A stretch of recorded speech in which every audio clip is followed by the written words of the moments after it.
ఇప్పటికైనా మీరు వారికి సూచన చేయండి, లేకపోతే సభ వాయిదా వేయండి. చంద్రశేఖరరావు గారిని సభలోకి రమ్మనుండ్రి. చంద్రశేఖరరావు గారు వచ్చినాక, ఎందుకంటే 10 సంవత్సరాలు జరిగిన పాపాలకు వారు కారణము. పాపాల భైరవుడి సభలోకి వచ్చి చర్చ చేస్తే తప్పకుండా మేమందరం కలిసి సమాధానం చెప్తాం.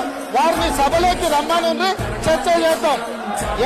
ఎవరు తప్పు చేసిండ్రు, ఎవరు తెలంగాణకు అన్యాయం చేసిండ్రు, ఎవరు